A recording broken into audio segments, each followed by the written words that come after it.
So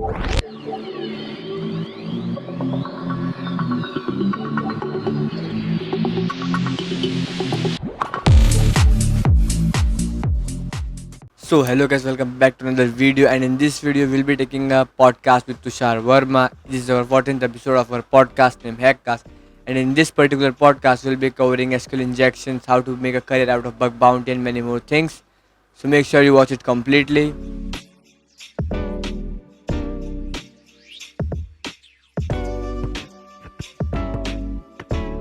And also before going to the video, I have few announcements. We have got few amazing courses this time. We got Advanced Bug Bounty Batch 4 on the way, in which you will learn everything practically and live on real targets, how to find bugs with the most advanced method, the most advanced recon tips, as you guys are seeing it daily on the Twitter. If you are not on that, just follow me on the Twitter. The link is in description.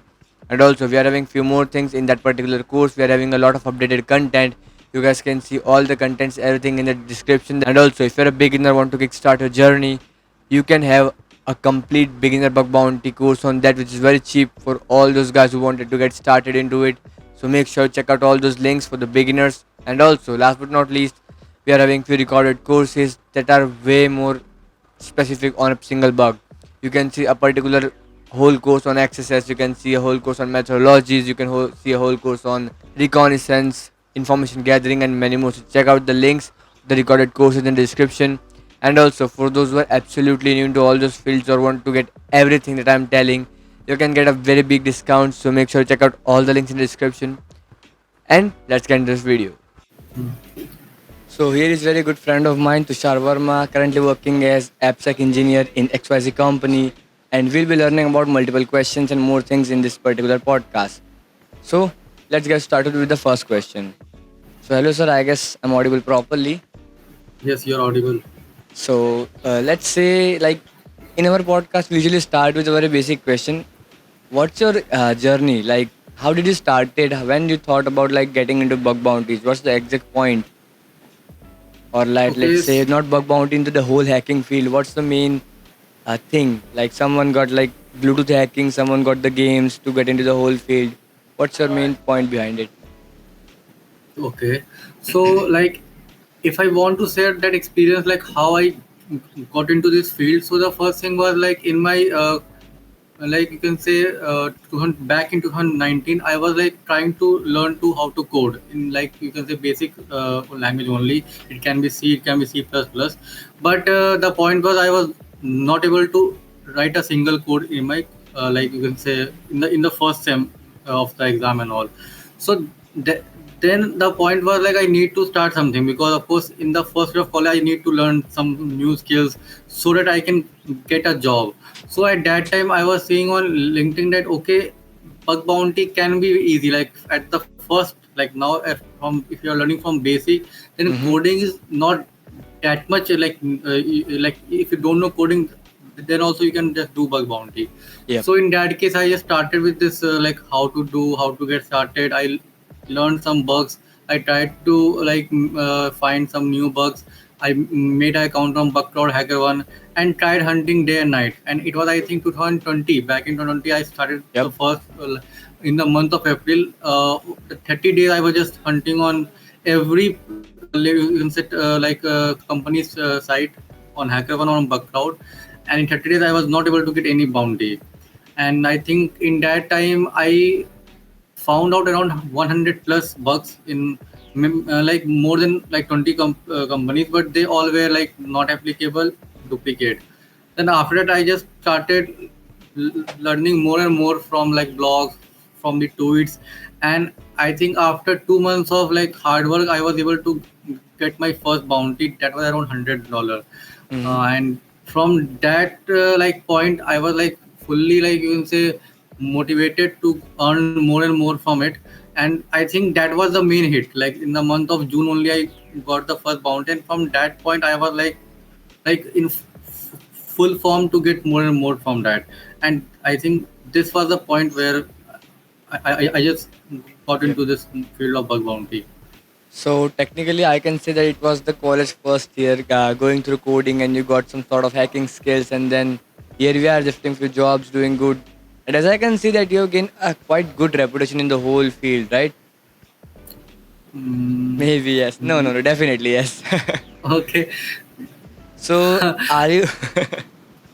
So are you doing bug bounties these days or just? No, see, like the point is like I want to do like I always try to find some time after my job to start bug bounty, but these days I am more into this corporate pen test thing. So in that case, I am more like working for my for my role which I have been given in the company. Yep. So in that case, I am not able to find some time for the bug bounty. But maybe in like you can say in next year, I will be like doing some this maybe. I'm not sure about it. But, All right. but yes, my mainly like I am trying to focus on my corporate job only instead of bug bounty. So, like a lot of people say that corporate jobs are like of many types, right? Corporate is a very different world when it comes to freelancing. So, what's the major differences we have seen in those things, like corporate, freelancing, bug bounties, all those things? See, like there is not that much difference. The main point of like if we want to just say like okay, corporate job is like you know that after this month and you will be getting a fixed salary. But in freelancing or in bug bounty, which I have been experiencing, is like we don't get any like okay maybe this month I am getting the bounty. Maybe in next month I won't get any bounty. Yep. So that's the thing. If you are like you're from India, then basically in Indian parents' mindset is like we need to have some like amount of salary which is fixed for every month. Yep. And so for any Indian who is like trying to get a life in bug bounties, I think it's more like you can say hard for them. Yeah. So that's why everyone is like moving from this thing from and like they are trying to get job only in corporate and get a like you can say a salary which they get every month. Yep. So that's the thing. But if you're like working as a like you can say bug bounty hunter or working for a freelance project, then yes we can earn more. But the chances like that same freelance amount you will be getting next month is like you can say is hard to get. So that's the I think the main difference we are seeing in the corporate and the freelancing part. And one more thing, rather than the particular salary thing, what's the difference in the procedure? Like the hunting procedure is different, or I will say the working process in the particular corporate side is different than the freelancing. You got some Okay, sort of so limitations, you got some sort of differentiation that you need to maintain, or like that. yes, like if we are doing the like if we are like you can say the main thing in hacking is the approach. So if you are working for a company, you are working in a corporate world, so the approach will change. But if you are working for a freelance client or you're working for a bug bounty, then also it will change. See, the point is if any company is hosting their like you can say bug bounty program, then they will have certain rules, certain out of scope, in scope thing. So we Yep. need to follow that. Same like in corporate pen test, the client will be having some in scope rule, out scope rule. They will have some rules and things and like that. So that thing will be also needed to be followed as an employee. So like if you are working as a freelancer, working as a bug bounty hunter, or working as a corporate guy, you need to follow the certain rule which they have like made to be like you need to follow that. So that's the difference only. I mean, it's not difference. It's all about how you're approaching and how you, like after seeing their scope in like in scope and out scope thing, how you can use that thing to get like you can say basically in approach part what is happening in bug bounty we are only finding bugs like if it's impacting the company or not. Yep. But in corporate pen testing we are reporting everything we are getting. So that's the I think major difference. Like we can report anything in corporate pen testing as per their scope, but in bug bounty we only need to report the impactful bug only to the company. Yeah, definitely. And one more thing, like the major difference that we just saw here is like we need to follow the same thing of in scope and out of scope. But on the other hand, we have to also follow the reporting structure, right? Like I have been into corporate for few time, but I have seen that the bug bounty report and the VAPT report are very different in many cases, right? You have to Yes. maintain multiple things, add more things into that, and it is having its own different, I will say, the format. So in the end, it's about the working procedure, and the main major difference is like here you will do some sort of things like that should impact the company indirectly or the users. But in the corporate side, everything matters. Yes. So after that, that was the difference between corporate and all those things. So one more thing, uh, can you get a job from bug bounties, or is that really impactful to your career if we are doing freelancing or bug bounties?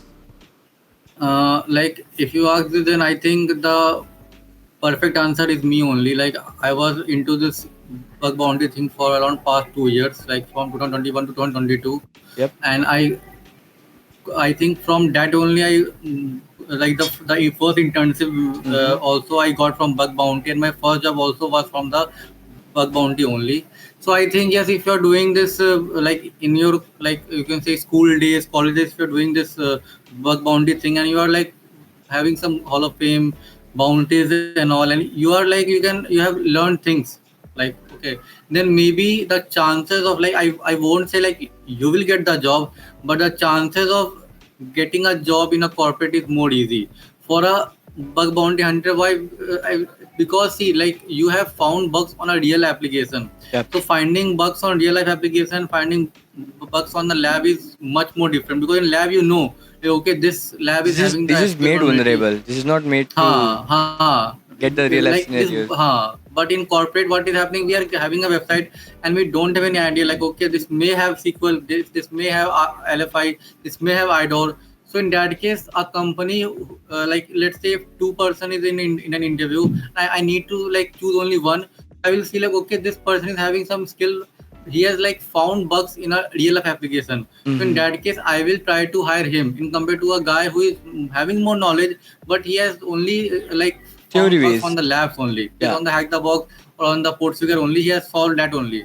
So I think the more chance of like I will be hiring that guy who has just found some bugs on the real life application.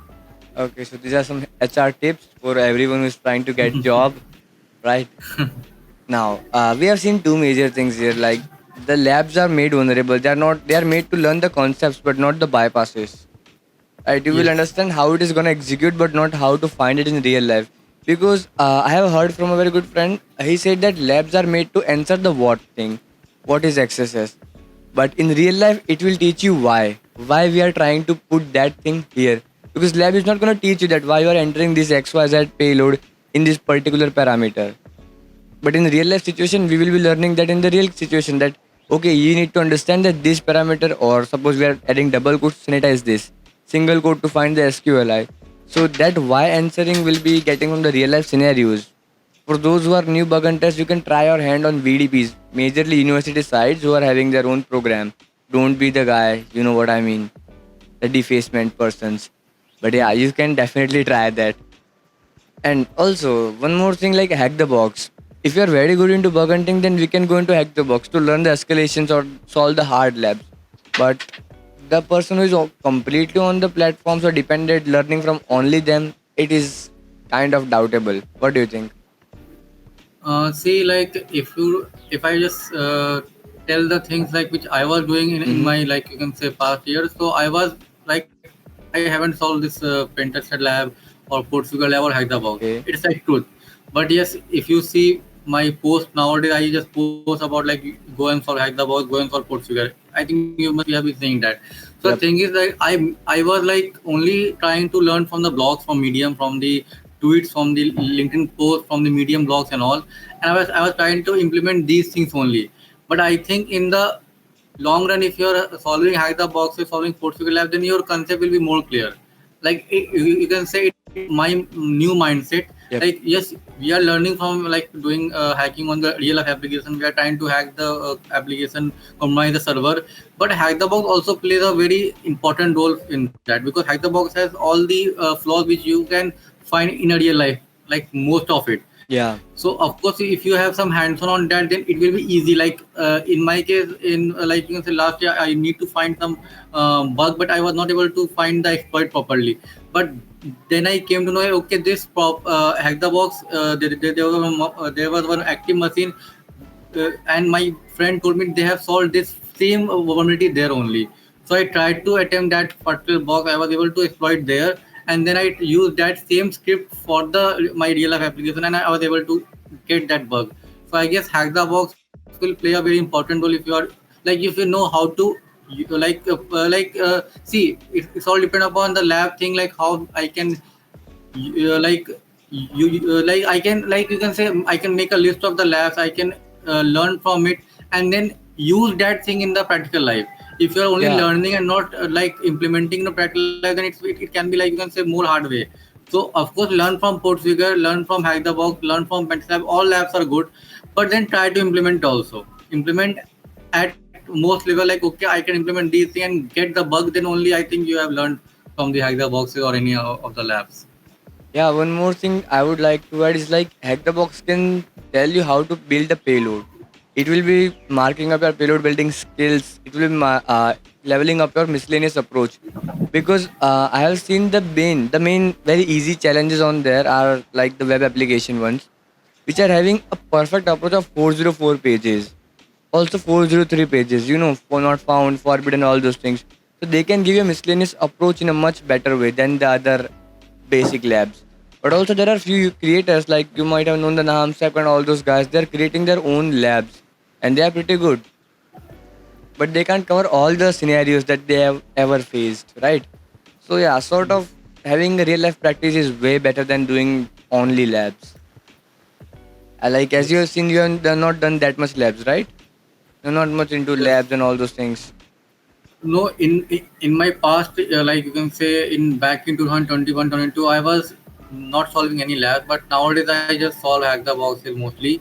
But I guess for anyone who is starting this bug bounty, they need to solve the, of course, the labs are very good. If you see the Pentested Land, Yeah, Pentested Lab, or Pentested Academy, the or CTF Portsmouth time, Academy, they are lot good. of things. But after solving these lab, you also need to implement that thing on the you can say in your application which are like you are testing, because if you don't apply these things, then it's no point of going on for hundred of labs and learning the same thing there.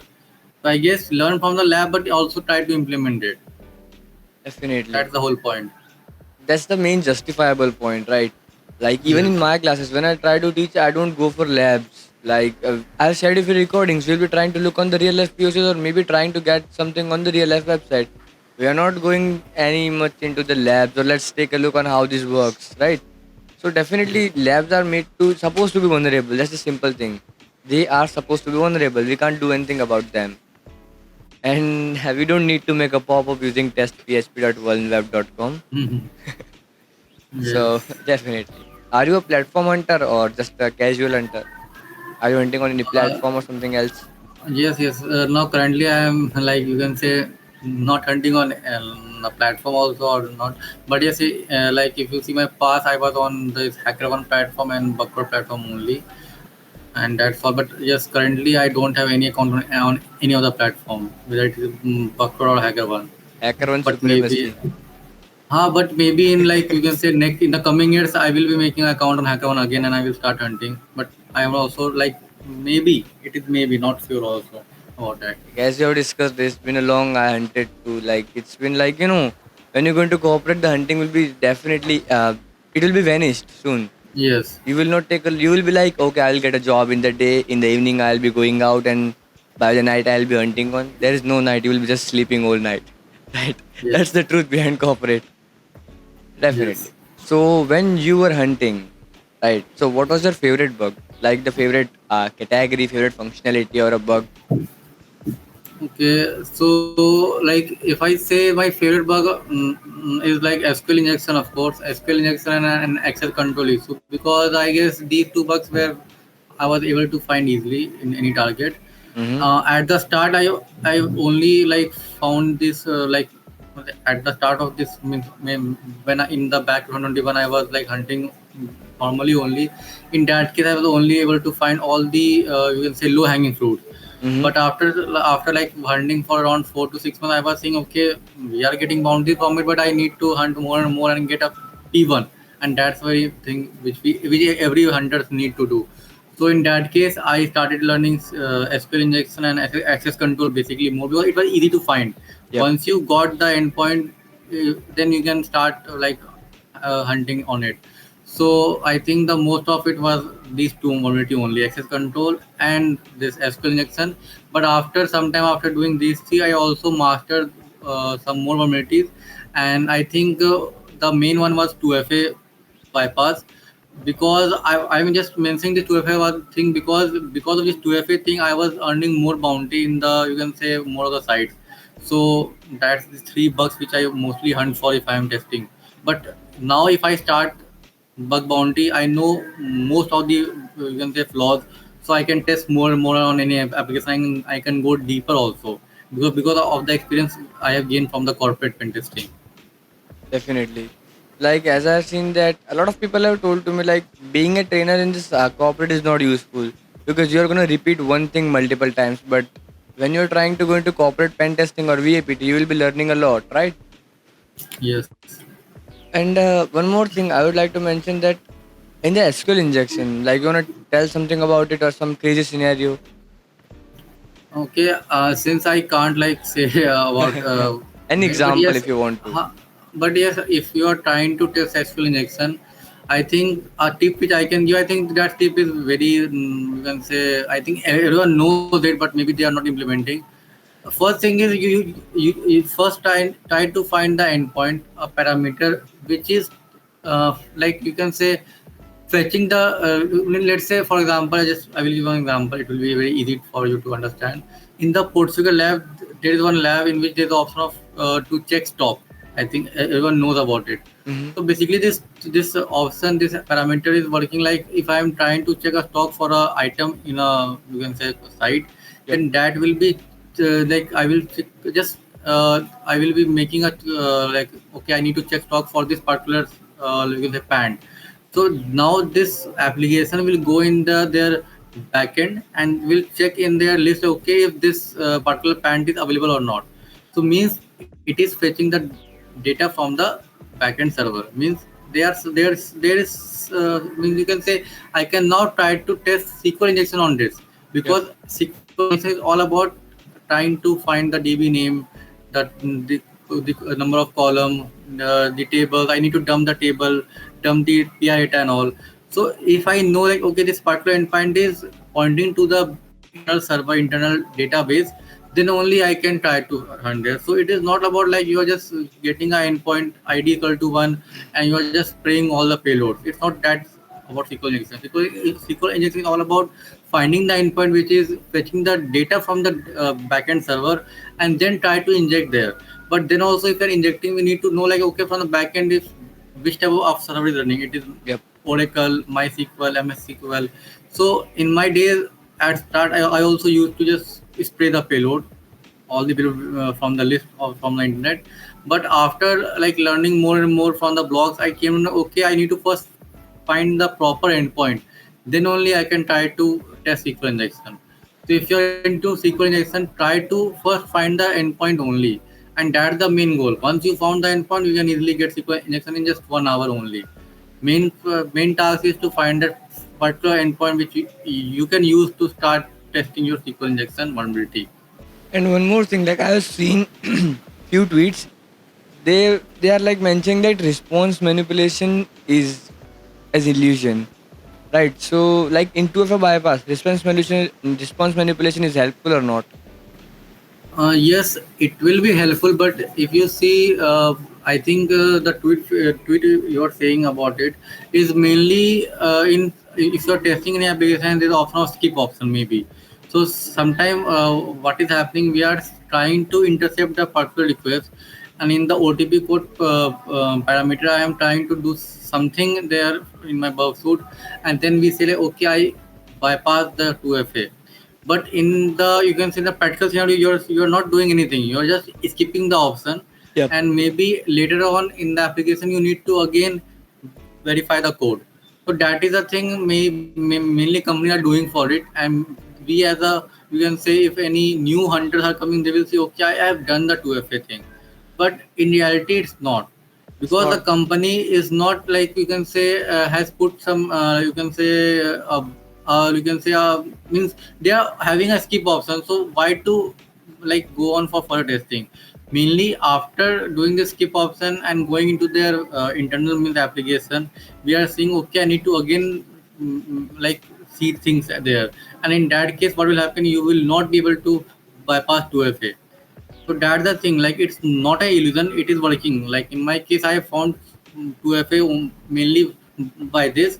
But in some applications there are options like, okay, I can like skip the first stage of 2FA.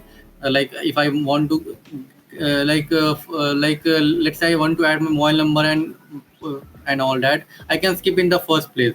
But in the next place, when at the end I need to put the number for 2FA activation, I need to put the proper code.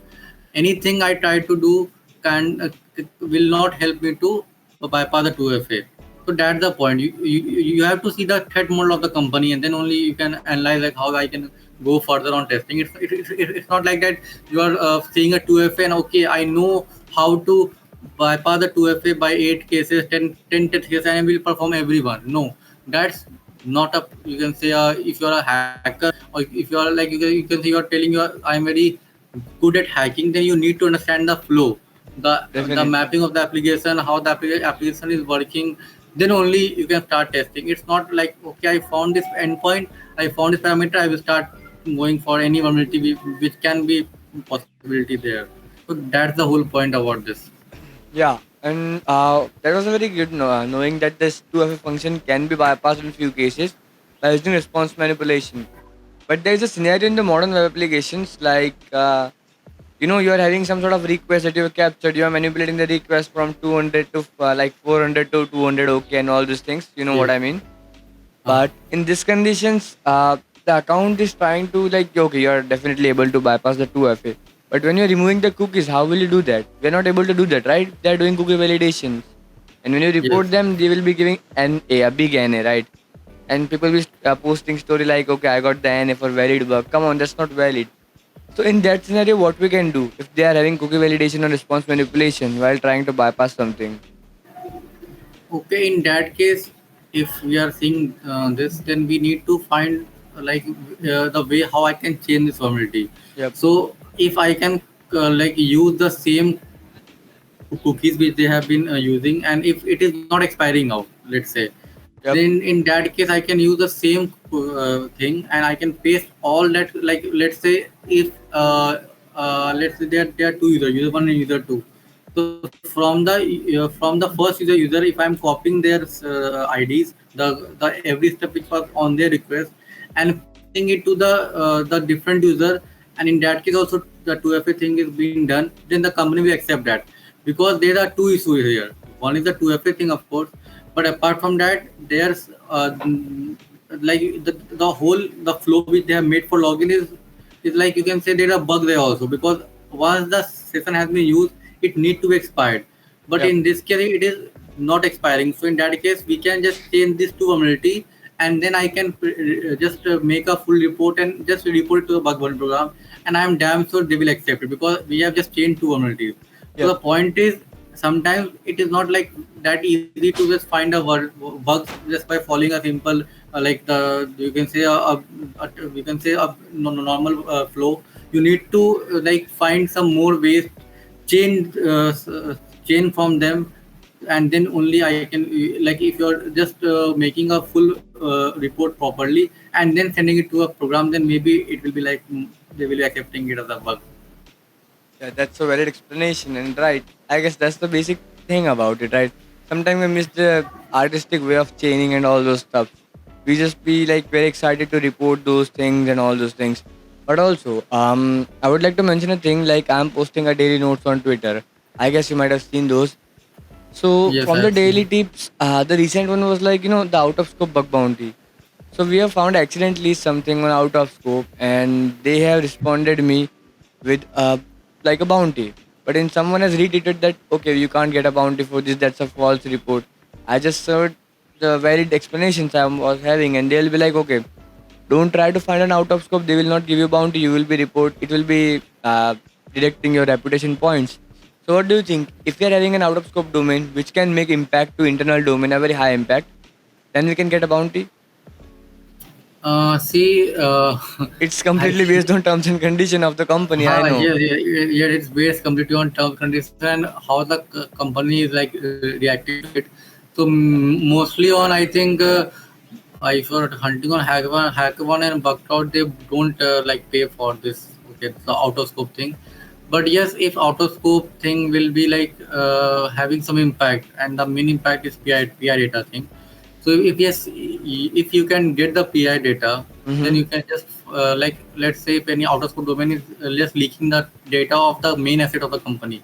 Yep. So in that case, if you are just making a report and just explaining them about the impact which this will create, then they will pay you. But if you are finding a basic excesses and all and trying to report on the out of good or out of good domain, it's not like you can say they will be marking it as NA only. That is not applicable. So the main point is if you find any out of scope and that application is pointing to the main application and the PI part is being leaked, then only you can report it. Or by using that out of scope domain, like you are doing an account takeover in the main domain, then also it will create an impact. So the main thing is you need to create an impact. So how this out of scope domain is also impacting the main domain. So Yep. it will automatically be in the scope again. Or if any third party application they are using, because every company has their third party, it can be any application. So if that third party application is leaking the PI data, then of course it's a vulnerability if it out of scope or it in scope. So always try to if you are testing the out of scope thing, try to find the PI data thing mainly, or go for account takeover and all. Account takeover on the main domain. If you are finding on the subdomains of the out of scope thing, it is not like you can say they will mark it not applicable only. They will fix the vulnerability, but they will mark it as NA. So Yep. you need to find something on main domain, pointing it to main domain. So that's the whole you can say approach which you need to follow if you are testing on the outer scope thing. So like I'm gonna ask a question. Just answer in yes or no. Okay. Are Mhm. we supposed to intentionally hunt an out of scope? I will say no, but yes, if any you can say a hackathon program is old, and I think all the hackers have found the bugs on the main scope, then just go and try on the outer scope. That's a good idea. And also, like one thing I want to quote is that if the person who is watching your reports, the triager is developer, you will get NA. But if the triager is security researcher, you will get a high chances that you can get a bounty or maybe at least informational, right? Like it's completely upon the triager. For those who are into Yes, corporates yes. or all those things, they know the triager is a very different person, right? If I'm not wrong. No, see, the main thing is if you are seeing the hackathon treasure or backlog treasure, the point is the company has some terms and policies which people Yeah, also don't know yeah, for marking the blog. So basically, what we do, we just found any vulnerability and we are just finding okay, it's a P1, but according to the company, according to their business model, it's not P1. yeah. So in that case, you need to accept that thing because of course every company will have something different. The banking application will have something more impactful if you compare to a site of like you're testing on a normal site.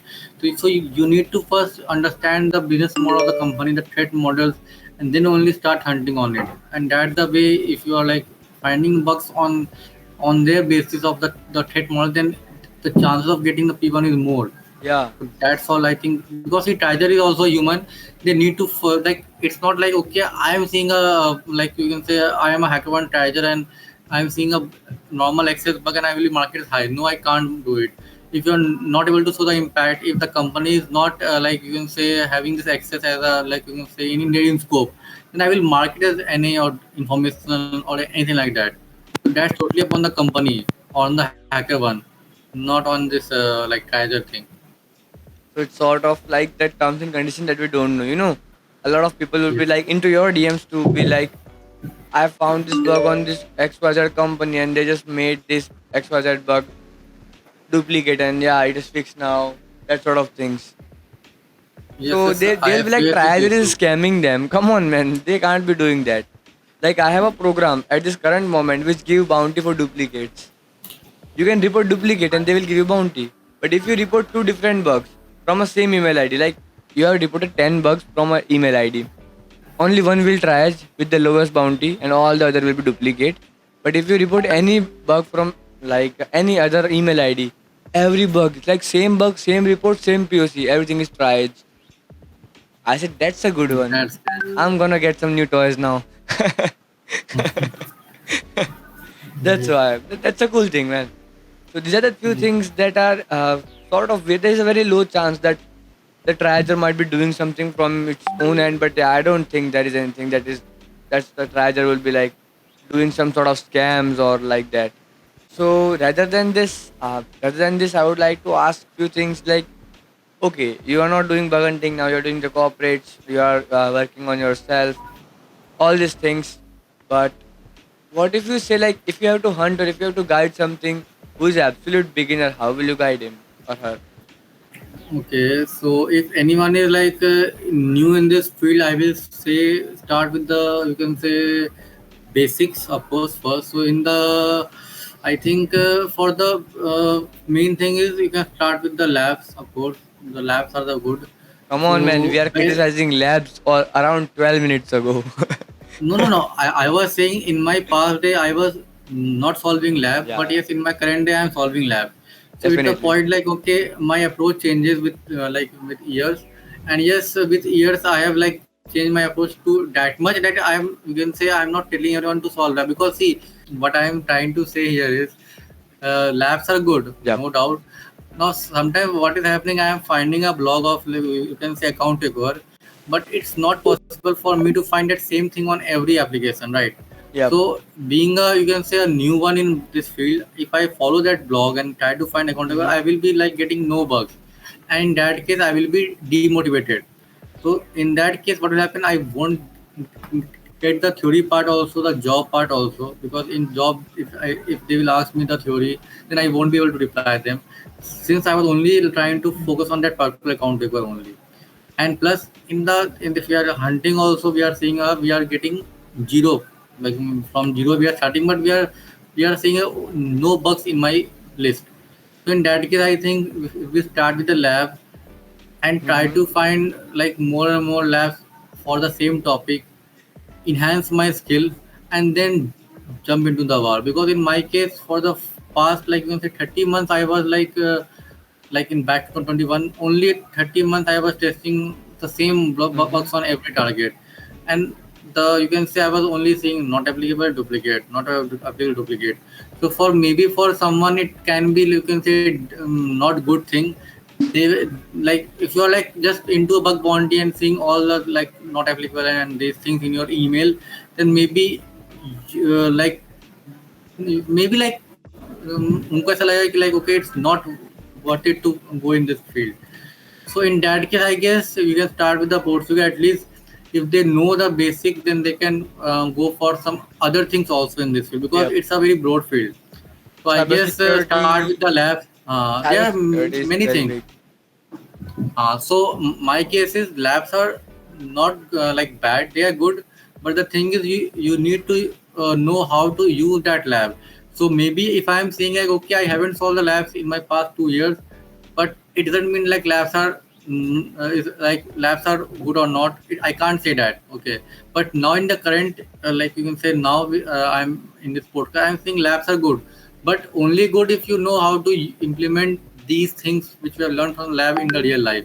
So Yep. just solve the labs, make your list of the things which you have learned, and then try to implement things on the real life and see how I can like excel more and more in this. Definitely. So labs just sort of, if you know how to choose wisely, they are good. But if you're unable to choose them properly, they might uh, distract you at some point. But if you're going with only single lab and doing them, come on, man, change the scenarios, right? And I have seen a lot of people be like doing try hacking only and jumping into bug bounties. They are way different. Just be a little bit focused. Get labs from GitHubs. I'm not telling you that Port Sugar is not good. Port Sugar is good at its best. But on some cases, when you take a look on all these things, like okay, we are doing port trigger. Come on, you can go on the GitHub. GitHub is having way better labs. In the name of approach, if I say in the name of the latest things, like you won't find that much labs of smart contracts or Web3, but in GitHub they are there. And also few things to mention, or I will say that yeah, I need to mention them. That learning on real scenarios, both things are different. So always implement the things you learned in the labs in the real life scenarios, so you won't be confused at any point. And after all, you can. I have mentioned all the Twitter handles, all the social media handles of both of us, so you can ask anything if you want to. And we are at near our end of the podcast, so I would like you to mention three main key points from the podcast. So, what will be the first key point? Okay, so the first, if I say is like start solving labs, of course. Okay, and Okay. after solving lab, try to implement these things on the real life. Then only, if you want to improve your skill set of the hacking, then only you can improve it. So solve the labs, implement it, again solve the labs, implement it, and do it daily. It will be like you're doing every week, every day, if you're getting time, and trying to implement more and more every day, and be like, you can say, best in your uh, uh, you can say your skill or your career. One thing I would like to mention is this thing is like be active with the hacker on activity, Twitter, and few groups. They are sharing a lot of resources, lot of learning things that you really need to understand. Now, what will be the second point? Okay, now like if you are you can say trying to get a job, then of course you can start doing a bug bounty. It will help you, of course. I won't guarantee it, but yes, it will properly, you can say, it will help you to just go for an internship or a job. So yes, if you're doing bug hunting, try to get Hall of Fame, and just make them, like, you can say, you can just boast them in your you can say in your interview, like, I have got the Hall of Fame in this company, and it will properly help you in the job interviews. One more thing I would like to add in this is also like be honest with yourself at least. If you're going into bug bounty, be honest with yourself. Don't be like satisfied like I have reported 5 bugs now. I will wait for them to respond. Don't do this mistake. Don't be expecting anything from any report. Like maybe you will be having a lot of reports that you have reported and haven't got reply, right?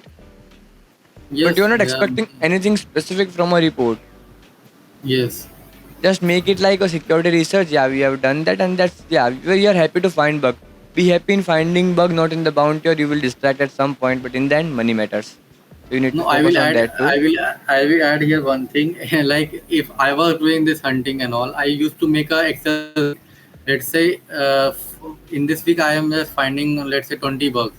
For 20 bugs, I will make a list. Okay, these bugs I have like made on this day, this time. Now after 7 days, I will just again mail them. Okay, if there is any like you seen my Updates. report, any update or not. That was thing I was doing. But yes, after 7 days only I was seeing it, not daily. Like, okay, I got reply or not. But after every 7 day on Sunday, basically, I used to just mail everyone, like, okay, if you have any update on this particular report or not. Like while That thing you teaching, can follow. like while teaching, sometime if I'm showing any POC, I have like a report from 2020. I haven't asked for update, and the response time is 15 days. I said they are not working anymore. Where is the 15-day response time?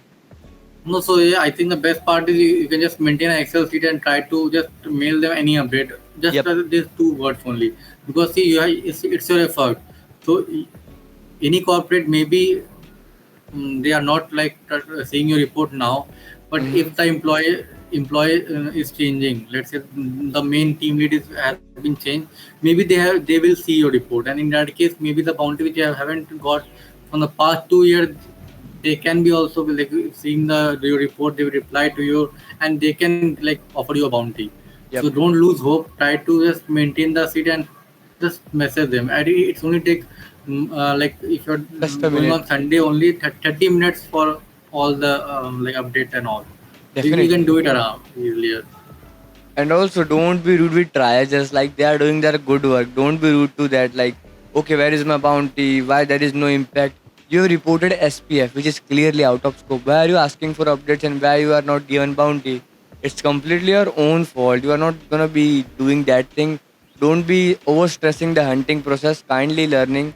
And I have got a very good tip from a friend, Fardin. You might have known him. Let Yes. learning everything is not that important. Learning all the things with a cause is very important. And also everyone will be learning the port figure, all those things. I will say no offense to them. Go learn from wherever you want, but always focus on the OWASP guide. I have seen that, and that's a really very useful thing. OWASP guide, it's published on the OWASP.org. You will just get a link from it, but you will be learning hundreds of things from the OWASP guide, so kindly take a look onto them. You want to add something, or we can move to the third point? No, no, we can move to third point. So what's the third point then? I think the third point is mainly is like, if you are like trying to learn, then of course try to also learn where to find. Basically, there are Yeah. two questions which I asked: where to find and how to find. So where to find is like in which parameter, which endpoint I can find a particular flaw. that is also important. Not only learning the part like okay, I know how to exploit this RC, or let's say SRF or SQL injection. It's good, but Yep. finding the main point is like where to find it, because that's the part where we'll starting. And also before that, try to master the part that is to get more and more information of your target. That is also very important for everyone. So before doing this application analysis, go for the recon part and try to master it also. So this the first part is recon, and then move to the application analysis will help you to get more and more bounties in your, you can say, Previous one. like that. Uh, So few things like I would like to add something that uh, when you're trying to focus on hunting, don't be like copy pasting the payloads. You need to understand why why you need to put this sort of tags, angle brackets, double quotes, right? Why you need to evade the curly brackets. You need to understand why behind entering every payload. And when you know all these things, you can get XSS or whatever you are trying. I'm not just talking about XSS, but if you have seen the intro, there is the XSS poster in the starting, right? So there's multiple cases when you don't need to enter that much complex payload. It's just image SRCX on error confirm one. It's simple as that. You need to have a proper recon that the Sarah mentioned in both points. Recon and how. These two things are very important. So kindly focus on that. And that was for it. Thanks for being here, Tushar sir. And you would like to end this podcast with some quote or something like, share, subscribe. okay, so just to end this, I will say mm, always try to main aim is to earn more and more. So try to focus more on earning. I think like if you have a mindset like okay, money is only the point, which we are working for money only. So I guess like if you just ask about my mindset, I will say money can buy happiness, of course. So just try to earn more and more money and be happy. That's all from my side. Thank you. 100% support to it. Focus on money, you will get everything. And it will build your mindset eventually. That duplicate is not gonna give you dollars. Of course. So, see you guys in the upcoming videos. And like, share, subscribe. Have a great day, everyone.